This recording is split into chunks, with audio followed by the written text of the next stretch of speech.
प्रिय विद्यार्थिनः, नमो नमः। सुस्वागतं भवतां सर्वेषाम् अस्यां कक्षायाम्। आगम्यतां वयम् अष्टमः पाठः इत्यस्य अध्ययनं कुर्मः। आइए हम 8वें पाठ का अध्ययन करें। विचित्रः साक्षी। विचित्र, अद्भुत, अनोखा। साक्षी, गवाह, अर्थात विचित्र गवाह, अनोखा साक्षी। पहले पाठ का सामान्य परिचय देखते हैं और फिर हम इस कथा का क्रमशः अध्ययन करेंगे। अयं पाठः, यह पाठ ओम प्रकाश ठाकुर विरचित कथायाः संपादितः अंशः अस्ति। यह पाठ ओम प्रकाश ठाकुर के द्वारा रचित कथा से लिया गया एक अंश है, भाग है। इयं कथा बंग साहित्यकार बंकिम चंद्र चटर्जी द्वारा न्यायाधीश रूपेण प्रदत्त निर्णयोपरि आधारिता अस्ति। यह जो कथा है विचित्र साक्षी, ये बांग्ला के साहित्यकार, बंग भाषा के साहित्यकार हुए हैं बंकिम चंद्र चटर्जी, और इनके द्वारा न्यायाधीश के रूप में एक निर्णय दिया गया था, इस पे आधारित कथा है। न्यायकर्तारः सत्यासत्यस्य निर्णयार्थं यदा कदा तादृशीनां युक्तीनां प्रयोगं कुर्वन्ति। न्याय करने वाले जो न्यायाधीश हैं वो सत्य और असत्य का निर्णय करने के लिए कभी कभी या जब कभी ऐसी युक्तियों का प्रयोग करते हैं या वैसी युक्तियों का प्रयोग करते हैं, या भी जिनके द्वारा प्रमाणम विनापि, बिना प्रमाण के भी न्याय है स्यात्, कि बिना प्रमाण के भी कई बार न्याय करना होता है। अस्याम कथायाम अपि, इस कथा में भी न्यायाधीशेन तथैव मार्गः आचरितः, न्यायाधीश के द्वारा वैसे ही मार्ग का आचरण किया गया, वैसे ही मार्ग को अपनाया गया है। तो आइए हम कथा शुरू करते हैं।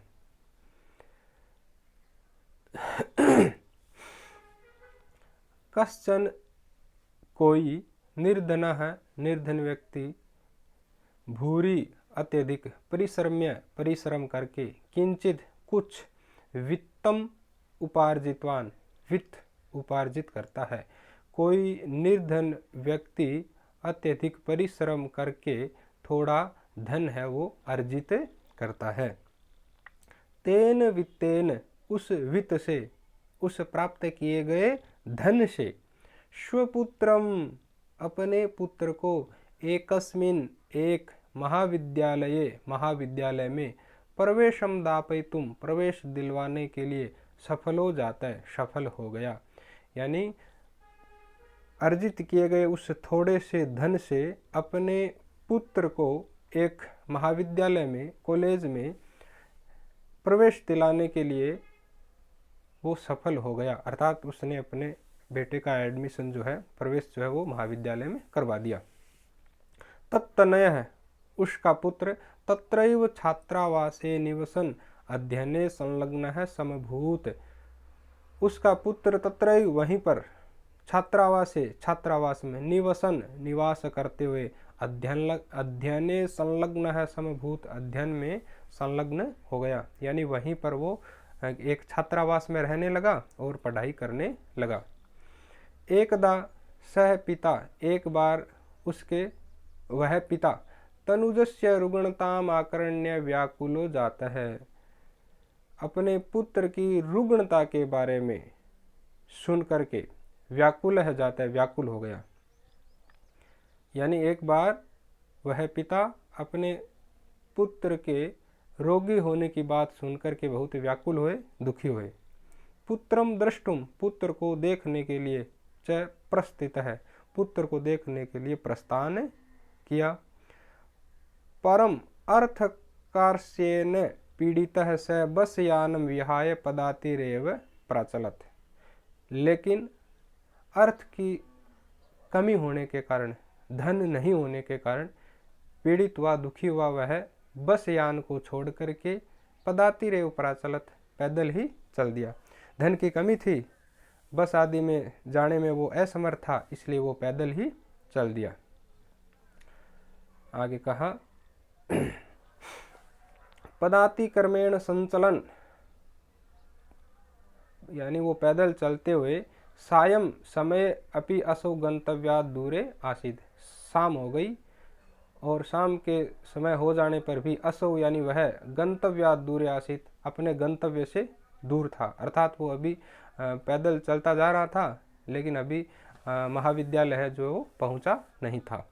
निशांधकारे, रात्रि के भयंकर प्रसृत फैले हुए अंधकार में, विजने प्रदेशे, निर्जन प्रदेश में, पद यात्रा नए सुबह, पद यात्रा करना शुभ हवा नहीं है, शुभ नहीं मानी जाती है। यानी रात्रि के अंधकार में यात्रा करना शुभकारी नहीं होती। एवं विचार्य, ऐसा विचार करके स वह पार्श्व स्थित ग्रामे, पास में ही स्थित गांव में रात्रि निवासम कर्तुम, रात में निवास करने के लिए कश्चित गृहस्थम उपागत है, किसी गृहस्थी के पास चला गया। करुणा परः, करुणा से युक्त दयावान गृही, उस गृहस्थी ने तस्मै आश्रयम प्रायच्छत, उसके लिए आश्रय दे दिया। यानी करुणावान उस गृहस्थी ने उसको आश्रय दे दिया। विचित्र दैव गति, भाग्य की गति भी कितनी विचित्र होती है। तो भाग्य की गति देखिए कितनी विचित्र है। तस्याम मेव रात्रौ, उसी रात में, तस्मिन गृहे, उसी घर में, कश्चन चोर है, कोई चोर, गृहाभ्यंतरम प्रविष्ट है, उस घर में प्रवेश कर गया। यानी जिस घर में वह निर्धन व्यक्ति ठहरा था, उसी घर में उसी रात में एक चोर घुस गया। तत्र निहिताम एकाम मंजूषाम आदाय पलायत, वहाँ पे रखी हुई एक मंजूषा को, एक पेटी को, बॉक्स को आदाय लेकर के पलायत और भाग गया। वहाँ पे रखी हुई एक बॉक्स को, पेटिका को लेकर के भाग गया। चौरस्य पाद ध्वनिना, चोर के पैरों की ध्वनि से प्रबुद्ध है अतिथि, अतिथि जो था वो प्रबुद्ध हो गया, यानी जाग गया। चौर शंकया, कि चोर है ऐसी शंका से, तम अन्वधावत, उसके पीछे भागा। अगृणाहं च, और उसको ग्रहण कर लिया, उसको पकड़ लिया। परम, लेकिन विचित्रम अघटत, विचित्र घटा, एक विचित्र घटना घटी। क्या? चौरः एव उच्चैः क्रोशितुम आरभद, वो चोर ही उच्चैः, उच्च स्वर में आवाज करना शुरू कर देता है। यानी जैसे ही उस अतिथि ने उस चोर को पकड़ा तो विचित्र क्या घटा कि उस चोर ने जोर जोर से शोर करना शुरू कर दिया। क्या? चोरोयम चोरोयम, अरे यह चोर है, यह चोर है, इति, ऐसा। तस्य तारस्वरेण प्रबुद्धाः ग्रामवासिनः स्वगृहात् निष्क्रम्य तत्रागच्छन्। तस्य तारस्वरेण, उसके तार स्वर से, उसकी जोर जोर की ध्वनि से जागे हुए ग्रामवासी, प्रबुद्ध हुए गांववासी जो थे, वो स्वगृहात, अपने घरों से निष्क्रम्य निकल के तत्रागच्छन्, वहां पे आ गए। वराकम अतिथि में, वराक बेचारे अतिथि में, अतिथि को ही चोरम मत्वा, चोर मान करके अभर्त्सयन, उसकी भर्त्सना करने लगे। यानी सभी गांव वालों ने समझा कि ये जो अतिथि है रात में यहाँ पे ठहरा था, यही क्या है? चोर है, ऐसा समझ के उसको लताड़ते हैं। यद्यपि ग्रामस्य आरक्षी एवं चोरा आसीत, जबकि हकीकत की क्या थी कि वो उस गांव का जो आरक्षी था, जो द्वारपाल जो था, जो सैनिक जो था, वही क्या था? चोर था। तत्क्षणम एव रक्षा पुरुष तम अतिथिम चोरोयम इति प्रख्याप्य कारागृहे प्राक्षिपत। तत्क्षणम एव, उसी क्षण उस रक्षा पुरुष ने यानी उस सैनिक ने उस आरक्षी ने तम अतिथिम, उस अतिथि को, चोर है यह ऐसा सिद्ध करके कारागार में डाल देता है, जेल में डाल देता है। फिर क्या हुआ देखते हैं। अग्रिमे दिने, अगले दिन, स आरक्षी, वह आरक्षी, चौर्याभियोगे, चोरी के दोष में, चोरी के जुर्म में, तम न्यायालय नीतवान, उसे न्यायालय ले गया। यानी वो आरक्षी उस अतिथि को चोरी के जुर्म में अगले दिन न्यायालय ले गया। न्यायाधीश बंकिम चंद्र है, और वहाँ पे मुख्य न्यायाधीश कौन थे? बंकिम चंद्र चटर्जी। उभाभ्याम, दोनों की, पृथक पृथक, अलग अलग, विवरणम श्रुतवान, विवरण को सुना। बंकिम चंद्र ने दोनों की अलग अलग बातों को सुना। सर्वम वृत्तम अवगत्य, और सारे वृत्त को जान करके, पूरी बात को जान करके, स यानी वह, तम निर्दोषम अमन्यत, उसको निर्दोष माना, और आरक्षिणम च दोष भाजनम, और आरक्षी को दोष का पात्र माना, क्योंकि वो तो न्यायाधीश थे, तो उसने सब कुछ जान लिया कि वास्तव में आरक्षी तो चोर है और ये अतिथि सही व्यक्ति है, निर्दोष है। किंतु प्रमाणाभावात स निर्णय तुम ना शक्नोत, लेकिन प्रमाण का अभाव था, सबूत का अभाव था, उनके पास कोई ऐसा प्रमाण प्रूफ नहीं था, तो वो निर्णय करने में असमर्थ रहे। तत् असौ, उसके बाद, असौ यानी वह, तौ, उन दोनों को, अग्रिमे दिने उपस्थातुम आदिष्टवान, अगले दिन उपस्थित होने के लिए आदेश देते हैं। यानी बंकिम चंद्र चटर्जी ने फिर आदेश दिया कि आप दोनों कल आइए न्यायालय में। अन्य द्युहु, अगले दिन, तौ, वे दोनों, न्यायालय में स्व पक्षम पुनः स्थापितवन्तु, अपने अपने पक्ष को फिर से स्थापित करते हैं, यानी अपनी अपनी वार्ता जो है, विवरण है, वो उनके सामने पेश करते हैं। तदैव, उसी समय, कश्चित, कोई, तत्रत्य, वहाँ का, कर्मचारी समागत्य, आकर के, निवेदयत, निवेदन करता है, कि उसी समय क्या हुआ, वहाँ का ही कोई एक कर्मचारी आकर के न्यायाधीश से निवेदन करता है। क्या निवेदन करता है? यत कि इतः क्रोश द्वयांतराले, यहाँ से 2 कोश दूर, कश्चित जन है, कोई व्यक्ति, केनापि हतः, किसी के द्वारा मारा गया है। तस्य मृत शरीरम, उसका मृत शरीर जो है, जो मुर्दा जो है, वो राजमार्गम निक्षावर्तते, मुख्य मार्ग के पास में पड़ा है। आदिश्यताम, आदेश दीजिए, किम करणीयम, क्या करना चाहिए? तो न्यायाधीश, आरक्षिणम अभियुक्तम च तम शवम न्यायालय आने तुम आदिष्टवान, तो न्यायाधीश ने आरक्षी और उस अभियुक्त को, यानी उस अतिथि को, दोनों को, तम शवम, उस शव को, उस मुर्दे को न्यायालय में लाने के लिए आदेश देते हैं। यानी जैसे ही उस कर्मचारी ने ये सूचना दी कि यहाँ से 2 कोश दूर एक मुख्य राजमार्ग के पास में एक शव पड़ा है, एक मुर्दा पड़ा है, तब न्यायाधीश ने उन दोनों को, आरक्षी और उस अभियुक्त को, ये आदेश दिया कि आप उस मुर्दे को यहाँ पर न्यायालय में पेश कीजिए। आदेश प्राप्त करके उभौ प्राचलताम, वो दोनों वहाँ से चल दिए।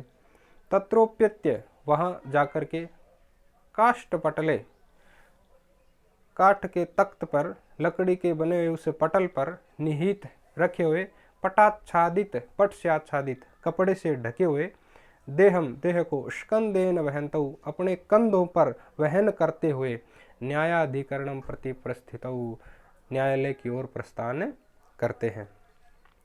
आरक्षी सुपुष्ट दे आसीत, आरक्षी जो था वो हृष्ट पुष्ट शरीर वाला था, तगड़ा था। अभियुक्तश्च, और अभियुक्त जो है, अतीव कृशकाय, वो बेचारा एकदम कृशकाय था, कमजोर था। भारवतः शवस्य स्कंदेन वहनम तत्कृते दुष्कर्मासीत। इतने भार को, उस भार वाले शव को कंधों पर ढोना उसके लिए दुष्कर था, क्योंकि वो कमजोर था। स भार वेदनया, भार की वेदना से, उस उतने वजन के दर्द से करंदति स्म, क्रंदन कर रहा था, रो रहा था। यानी वो दोनों आरक्षी और वो अभियुक्त यानी वो अतिथि दोनों उस मुर्दे को उठाकर के कंधों पे ला रहे हैं और रास्ते में वो रो रहा है, क्योंकि वो उतना वजन है उसके लिए सहनीय नहीं है। तस्य करंदनम निशम्य, उसके करंदन को सुन करके मुदितः आरक्षी तम उवाच, खुश हुआ वह आरक्षी तम उवाच, उससे बोला क्या, अरे दुष्ट, तस्मिन् दिने, उस दिन, त्वया अहम चोरितायाः मंजूषायाः ग्रहणात् वारितः, कि तुम्हारे द्वारा जब मैं उस चोरी की गई मंजूषा को, पेटिका को ग्रहण करके ला रहा था तो तूने मुझे वारितः रोक दिया था। यानी उस रात तू जिस घर में सोया था और उस घर से मैं वो पेटिका लेके चुरा करके आ रहा था, तो तूने क्या किया, उस चोरी हुई मंजूषा को ग्रहण करने से मुझे रोक दिया था। इदानीम, इदानीम यानी अब, निज कृत्यस्य फलम भुक्स्व, अपने किए गए कृत्य के हेतु फल को क्या करो, भोगो। यानी जो तूने कर्म किया उसका फल तुम्हें भोगना पड़ेगा। अस्मिन चौर्याभियोगे, इस चोरी के अभियोग में, चोरी के इस जुर्म में, तू वर्ष तरेस्य कारादंडम लक्ष्यसे, 3 साल की कारादंड है वो तुम्हें मिलेगी, यानी 3 साल की तुम्हें जेल होगी। इति, ऐसा, प्रोच्य, ऐसा कह करके उच्चई हसत, जोर जोर से हंसने लगा। यथा कथनचित, जिस किसी भी प्रकार से, येन केन प्रकारेण उभौ शवम आनय, दोनों मिलकर के शवम, उस शव को आनिए, लाते हैं और ला करके एकस्मिन चत्वरे, एक चबूतरे पर स्थापितवन्तौ, एक चबूतरे पे रख देते हैं। यानी वो आरक्षी और जो अभियुक्त था वो दोनों उस शव को न्यायालय में ले आते हैं और एक चबूतरे पे रख देते हैं।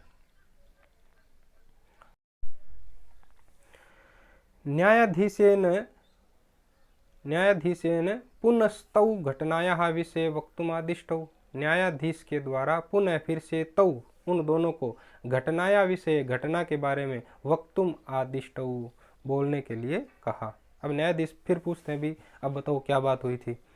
तो आरक्षिणी निज पक्षम प्रस्तुतवती, जैसे ही वो आरक्षी था, जो सैनिक था, भट्ट जो था, उसने निज पक्ष, अपने पक्ष को प्रस्तुत किया, तो आश्चर्यम अघटत, आश्चर्य घटा, एक विशेष घटना घटी। स शव है, वो शव, वो मुर्दा, प्रावारकम अपसार्य, अपने ऊपर जो रखा हुआ जो कपड़ा था उसको अपसार्य, हटाते हुए, दूर करते हुए, न्यायाधीशम अभिवाद्य, और न्यायाधीश को अभिवादन करते हुए, निवेदितवान, निवेदन किया।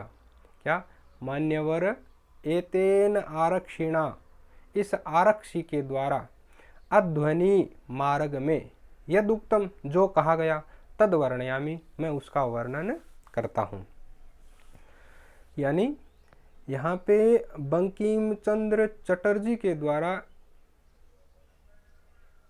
नीति का प्रयोग करते हुए कि वास्तव में कौन दोषी है, तो एक प्रकार से किसी व्यक्ति को वहाँ पे सुला दिया गया था कि वो मुर्दा है, जबकि वो मुर्दा था नहीं। और वो उसने रास्ते में आरक्षी और अभियुक्त की जो जो बातें सुनी, अब वो बता रहा है कि आरक्षी ने रास्ते में क्या कहा, वो मैं आपको बताता हूँ। त्वया अहम चोरितायाः मंजूषायाः, त्वया, तुम्हारे द्वारा, अहम, मैं, चोरितायाः मंजूषायाः, चोरी गई मंजूषा को, ग्रहणात वारिता है, ग्रहण करने से रोक दिया था। यानी जब मैं वो मंजूषा चुरा के भाग रहा था तो तूने मुझे रोक दिया था। अतः इसलिए निज कृत्यस्य फलम भुक्ष्व, अपने कृत्य का फल भोगो। अस्मिन, इस चौर्याभियोगे, इस चोरी के अभियोग में, जुर्म में, तू वर्षत्रयस्य कारादंडम लप्स्यसे, 3 साल के कारागृह को प्राप्त करोगे। यानी 3 साल की तुम्हें जेल होगी, प्राप्त करोगे। न्यायाधीश आरक्षिणे कारादंडमादिश्य तम जन्म ससम्मानम मुक्तवान। तो न्यायाधीश ने आरक्षी के लिए, उस सैनिक के लिए कारादंडमादिश्य, कारादंड का आदेश करते हैं, अर्थात इसे कारागार की सजा सुनाई जाती है, उसे जेल में डाल दिया, आरक्षी को जेल में डाल दिया, क्योंकि वास्तव में वही दोषी था। तम जन्म, और उस अतिथि को, उस अभियुक्त को ससम्मानम मुक्तवान, और सम्मान पूर्वक बाइज्जत ब्री कर दिया, उसे मुक्त कर दिया, वह वहां से चला गया। अतः एव, इसीलिए कहा गया है, अतः उच्यते, कहा गया है, दुष्कराण्यपि कर्माणि मति वैभवशालिन नीतिम युक्तिम समालंब्य लीलैव प्रकुर्वते, लीलैव प्रकुर्वते।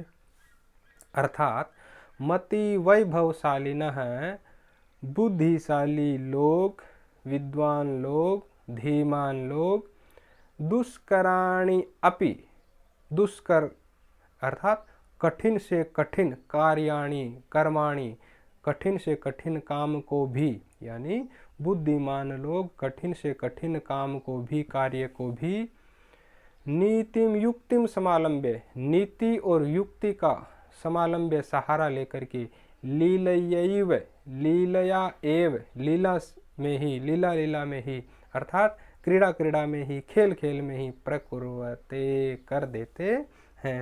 अर्थात जो बुद्धिमान लोग होते हैं वो कठिन से कठिन काम को भी अपनी नीति, दिमाग और युक्ति से उसका सहारा लेते हुए खेल खेल में ही उस काम को पूरा कर देते हैं। धन्यवाद। आपको ये कक्षाएं जहाँ तक मैं समझ पा रहा हूँ समझ में आ रही होगी। फिर भी यदि किसी भी प्रकार की कोई शंका हो, प्रस्ताव हो, सुझाव हो तो आप ज़रूर कमेंट कीजिएगा। धन्यवाद। नमो नमः। जय हिंद।